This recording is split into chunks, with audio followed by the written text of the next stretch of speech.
कप्तान डट गया है, कप्तान किसी की कोई शर्त मानने के लिए तैयार नहीं। इंटरनेशनली कप्तान की कैंपेन, इंटरनेशनली मीडिया हमारे मीडिया के ऊपर चपेड़ मारता हुआ, हमारे मुंह पे चपेड़ मारता हुआ इंटरनेशनल मीडिया ने स्टैंड ले लिया।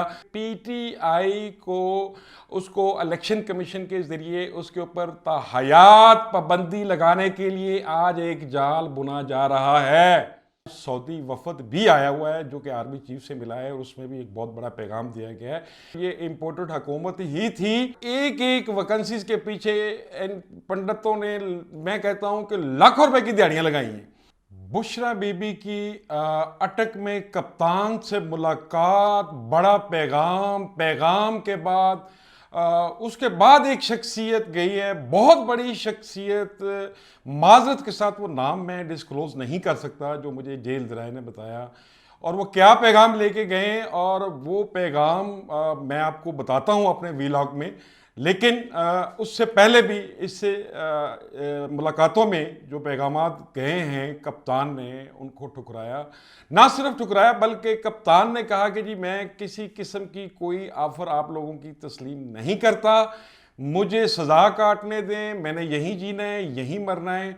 अब वो कौन सी शख्सियत थी? मेरा मतलब जो हालात चल रहे हैं इस वक्त, मेरे जर्नलिज्म में मेरे पास वो इख्तियारात नहीं है, माजरत के साथ शर्म आनी चाहिए हमारे मीडिया को, हमारे पाकिस्तान के मीडिया को, कि बैनुल-अक़वामी मीडिया इस वक्त खुलकर बोल रहा है, साइफर के ऊपर बोल रहा है, साइफर के ऊपर।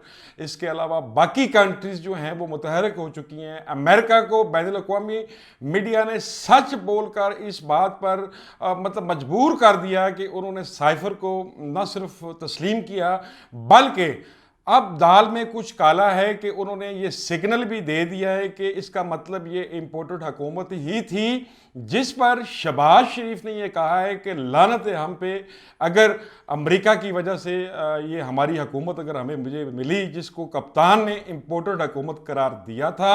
सो अभी जो अपोजिशन की और इनकी मुलाकातें चल रही हैं, मैं कप्तान की तरफ आता हूं, आपके साथ मेरे साथ जुड़े रहिएगा। अभी जो ये राजा रियाज अपोजिशन लीडर और ये जो अपना वज़ीर आज़म हाउस में भी जो मुलाकातें चल रही हैं, जिसमें ये अंदिया दिया जा रहा है कि एक दो दिन के अंदर जी नाम पे इत्तफाक हो जाएगा। वो भाई क्यों लोगों को बेवकूफ़ बनाते हो? नाम फाइनल हो चुका है, जिलानी साहब का नाम जो है वो फाइनल हो चुका है, वो प्राइम मिनिस्टर हैं। अब लोगों को किस बत्ती के पीछे लगाया हुआ है? ये देखे जी, अभी हाल ही में इस हुकूमत का हाल देखें आप कि इस वक्त पिम्स में इन्होंने कोई तकरीबन 349 वैकेंसीज, जिनके ऊपर बाकायदा इश्तिहार अखबार हुए, उनके इंटरव्यूज़ हुए, उसमें 1 से 15 स्केल तक की वैकेंसीज थी, जिसमें लोगों ने आके इंटरव्यूज़ भी दिए, और एक एक वैकेंसीज के पीछे इन पंडितों ने, मैं कहता हूं कि लाखों रुपए की दिहाड़ियां लगाई हैं। इसी तरह पोली क्लिनिक में 60 वैकेंसीज जो हैं उनके ऊपर इंटरव्यूज़ हुए, अखबार इश्तिहार हुआ, मतलब पेपरा को रूल्स को फॉलो किया गया। उसमें 1 से 4 तक के दर्जे की उसमें वैकेंसीज थी। इतनी ये बेतवारी हुकूमत है, इतना इस वक्त सियासी दर्जा हरारत, ये जमहूरियत का राग रापने वाले ये जमहूरी मदारी जो हैं, इस वक्त जनाब एक नोटिफिकेशन हुआ है और उस नोटिफिकेशन में ये जितनी वैकेंसीज थी पिम्स और पोली क्लिनिक की, वो कैंसिल कर दी गई हैं। भला ये कौन सी हुकूमत है जो कुछ दिन पहले मतलब अपने दुरानिया में बाकायदा तौर पर ये वैकेंसीज के ऊपर वो इश्तिहारात दे के लोगों से इंटरव्यूज लेते हैं, लोगों को out of the way, out of the box रुपये पकड़ देने, पंजाबी दी मिसाल दे विच, फिर उसके बाद फौरन ये जो है जब गवर्नमेंट जाती है तो एक दिन बाद डी नोटिफाई ये वैकेंसीज कर दी जाती हैं। मैं जमूर की थाप पे रक्स करने वाले, मैं अपने उन जमहूरी मसीहों से मुखातब हूँ, मैं उन 16 जमातों से, मैं उस ख़ास तौर पे ये जो शरीफ बरादरान और ये जितना भी ये टांगा पार्टी है, क्या मजाक कर रहे हैं आप हमारे साथ? पहले से हम मरे हुए हैं। आपके 16 माह के अंदर महंगाई किस सतह पे गई, डॉलर आज कहां पे पहुंच गया, स्टॉक एक्सचेंज कहां से कहां क्रैश होकर पहुंच गई, और फिर आप बात करते हैं कि हमने वो डिलीवर किया कि आप सोच नहीं सकते थे। अभी मैं सुन रहा था जनाब शहबाज शरीफ साहब को, और वो बड़ी अच्छी बातें कर रहे थे फेडरल सेक्रेटरीज को अलविदाई खिताब के साथ। वो ये कह रहे थे कि जी हम मजबूर क्यों हो जाते हैं, मतलब अब वो ना अपनी असलियत की तरफ आ रहे हैं आहिस्ता आहिस्ता।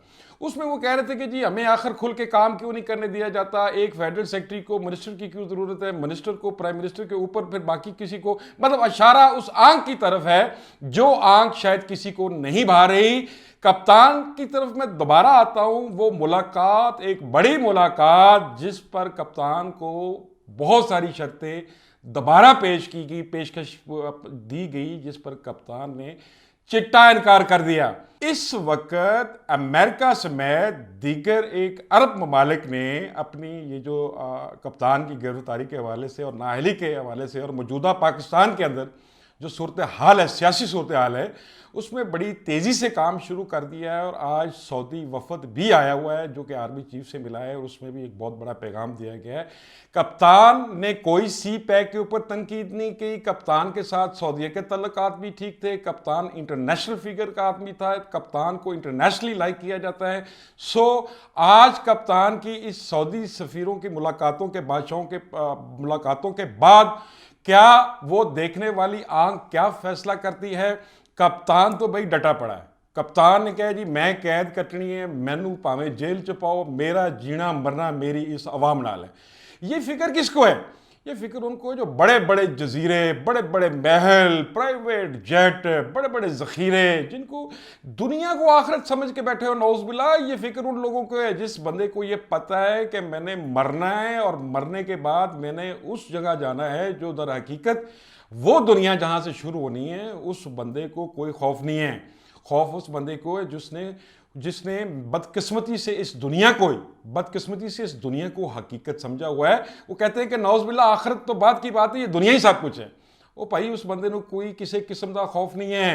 कप्तान डट गया है। कप्तान किसी की कोई शर्त मानने के लिए तैयार नहीं। इंटरनेशनली कप्तान की कैंपेन, इंटरनेशनली मीडिया, हमारे मीडिया के ऊपर चपेड़ मारता हुआ, हमारे मुंह पे चपेड़ मारता हुआ इंटरनेशनल मीडिया ने स्टैंड ले लिया। ना सिर्फ इंटरनेशनल मीडिया ने बल्कि इसके अलावा जितनी ह्यूमन राइट्स से जितनी बड़ी बड़ी ये जितनी तंजीमें हैं वो भी एक्टिव हो गई हैं। कप्तान की रिहाई आज उनकी जो है एहतसाब अदालत से उनकी जो आज ज़मानत जो है मतलब खारिज की गई और उसके बाद हाई कोर्ट में जो चीफ जस्टिस साहब जो छुट्टियों पे रुखसत हो गए हैं। ये स्पीड ब्रेकर ज़रूर है लेकिन ये गाड़ी चलनी है, ये गाड़ी चलनी है और ये गाड़ी पहुंचनी है अपनी मंजिल तक। इसका ड्राइवर है कप्तान और इस गाड़ी की मंजिल है पाकिस्तान की बेबस और लाचार वो अवाम। मैं एक और खबर ब्रेक करता जाऊं। आज एक बंद कमरे में तैयारी की गई है कि पीटीआई को उसको इलेक्शन कमीशन के जरिए उसके ऊपर ताहयात पाबंदी लगाने के लिए आज एक जाल बुना जा रहा है और पीटीआई को बैन करने के लिए तमाम वो इक़दाम कर लिए गए हैं जो मेरा ख्याल है कि आखिरी हद तक पहुंचने वाले और देखने वाले भी मेरा ख्याल है कि अब ये तमाशा मजीद कब तक देखेंगे। ये मैं खबर ब्रेक कर रहा हूं कि आइंदा इलेक्शन में पीटीआई के ऊपर पाबंदी लगाई जा रही है। रही बात निगरान सेटअप की तो भाई सारे भूल जाओ, ये निगरान सेटअप इतनी जल्दी नहीं जाना। ये टेक्नोक्रेट गवर्नमेंट है, टांगे की सवारियों की तलाशी होनी है। नया टांगा तैयार किया गया है, नए लोटे कंधों पे नोटों के सूटकेस लेके बोरियां लेके आज पार्टी इस्तेकाम पाकिस्तान में पहली शमूलियत, उसके बाद धमाल मठियाइयाँ। अब एक नवा बाजार गर्म हो गया, एक ऐसा बाजार गर्म हो गया जिसके अंदर जमहूरियत नंगा रक्स करेगी और जमहूरियत का जमूर रांपने वाले उनके मुंह पे एक बहुत बड़ा तमाचा मारेगी। देखना है कि आगे चल के क्या होता है। मेरे साथ जुड़े रहिएगा, मेरे फेसबुक और मेरे यूट्यूब चैनल को सब्सक्राइब कीजिएगा। मैं बात करूंगा रियासत की, मैं सियासत की हमेशा नहीं करूंगा। मैं बात करूंगा रियासत की, वतन अजीज़ की और गरीब आवाम की। अल्लाह हाफिज़।